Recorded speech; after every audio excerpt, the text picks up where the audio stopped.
Hi friends, അസ്സാം വലൈക്കും, welcome back. അപ്പോൾ ഇന്നത്തെ റെസിപ്പി പഴം വെച്ചിട്ട് നല്ല അടിപൊളി ടേസ്റ്റി ആയിട്ടുള്ള ഒരു സിമ്പിളായിട്ട് തയ്യാറാക്കിയിട്ട് എടുക്കാൻ പറ്റുന്ന ഒരു ഡെസേർട്ട് റെസിപ്പി ആയിട്ടാണ് വന്നിട്ടുള്ളത്.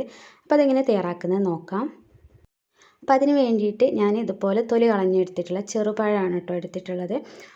ഒരു 3 ചെറുപഴം എടുത്തിട്ടുണ്ട്. അത് നല്ലപോലെ ഒന്ന് ഉടച്ചിട്ടെടുക്കാം. അപ്പോൾ നമുക്ക് ഏത് പഴം വെച്ചിട്ട് വേണമെങ്കിലും ഈ ഒരു ഡെസേർട്ട് തയ്യാറാക്കിയിട്ട് എടുക്കാം കേട്ടോ. അപ്പോൾ പഴം നല്ലപോലെ ഉടച്ചെടുത്തിട്ടുണ്ട്. ഇനി നമുക്ക് ഇതൊന്ന് മാറ്റി വെക്കാം. ഇനി ഇതിലേക്ക് വേണ്ടത് പാലാണ്. അപ്പോൾ ഒരു 1.5 കപ്പ് അളവിൽ പാൽ ഞാനിവിടെ എടുത്ത് വെച്ചിട്ടുണ്ട് കേട്ടോ. അതിലേക്ക് ഒരു 1.5 ടേബിൾ സ്പൂൺ അളവിൽ കോൺഫ്ലവർ പൗഡർ ചേർത്തെടുത്തിട്ടുണ്ട്. പിന്നെ മധുരത്തിന് ആവശ്യമായിട്ടുള്ള ഒരു 1/4 കപ്പ് അളവിൽ പഞ്ചസാരയും കൂടി ചേർത്തെടുത്തിട്ടുണ്ട്.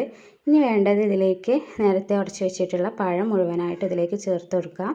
പിന്നെ ഒരു ഫ്ലേവർ കിട്ടാൻ വേണ്ടിയിട്ട് ഒരു 1/4 ടീസ്പൂൺ അളവിൽ വാനില എസൻസും കൂടി ചേർത്തെടുത്തിട്ട് നല്ലപോലെ ഒന്ന് മിക്സ് ആക്കിയിട്ടെടുക്കാം. അപ്പോൾ ഇത് നല്ലപോലെ മിക്സ് ചെയ്തെടുത്തതിന് ശേഷം ഇതൊന്ന് വേവിച്ചിട്ടെടുക്കണം കേട്ടോ. അപ്പോൾ ഒരു മീഡിയം ലോ ടു ഫ്ലെയിമിലിട്ടിട്ട് നല്ലപോലെ ഒന്ന് വേവിച്ചിട്ടെടുക്കാം. അതുപോലെ ഇത് കണ്ടിന്യൂ ആയിട്ട് തന്നെ ഇളക്കിക്കൊണ്ടേ ഇരിക്കണം.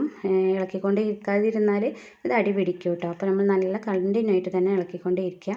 അപ്പോൾ ഒരു തിക്കായിട്ട് വരുന്നത് വരെ ഒന്ന് വെയിറ്റ് ചെയ്യുക. എന്നിട്ട് നമുക്ക് ഫ്ലെയിം ഓഫ് ചെയ്യാം കേട്ടോ. അപ്പോൾ നല്ല തിക്കായി വന്നിട്ടുണ്ട്. നമുക്ക് ഫ്ലെയിം ഓഫ് ചെയ്യാം. എന്നിട്ട് ജസ്റ്റ് ഒന്ന് തണുക്കാൻ വേണ്ടിയിട്ട് മാറ്റി വെക്കാം. ശേഷം ഇതിലേക്ക് നമുക്ക് പഞ്ചസാര ഒന്ന് കാരമലൈസ് ചെയ്ത് എടുക്കണം. അപ്പോൾ അതിനൊരു 1/4 കപ്പ് അളവിൽ പഞ്ചസാര എടുത്തിട്ടുണ്ട്. അതിലേക്ക് ഒരു ടേബിൾ സ്പൂൺ അളവിൽ വെള്ളം ഒഴിച്ച് കൊടുത്തിട്ട് നമുക്കിതൊന്ന് കാരമലൈസ് ചെയ്തിട്ടെടുക്കാം. പിന്നെ അതിലേക്ക് ചേർത്ത് കൊടുക്കുന്നത് നേന്ത്രപ്പഴമാണ് കേട്ടോ. നേന്ത്രപ്പഴത്തിന് പകരം റോബസ്റ്റ് പഴം അല്ലെങ്കിൽ ഇതുപോലെ ചെറുപഴം എടുത്താലും മതിയാവും.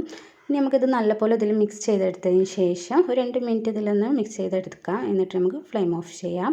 ഇനി നമുക്കിതൊന്ന് സെർവ് ചെയ്തെടുക്കണം. അപ്പോൾ നമ്മൾ നേരത്തെ തയ്യാറാക്കി വെച്ചിട്ടുള്ള പഴത്തിൻ്റെ ആ ഒരു മിക്സ് ഇതിലേക്ക് ചേർത്ത് കൊടുക്കാം. അപ്പോൾ ഇത് ഫ്രിഡ്ജിൽ വെച്ച് നല്ലപോലെ തണുപ്പിച്ചതിന് ശേഷം കഴിക്കുമ്പോഴാണ് ഇതിൻ്റെ ഒരു ടേസ്റ്റ് അറിയാം കേട്ടോ. അപ്പോൾ എല്ലാവരും ഇതൊന്ന് ട്രൈ ചെയ്ത് നോക്കണം കേട്ടോ. എന്നിട്ട് കമൻറ്റൊക്കെ അറിയിക്കുക.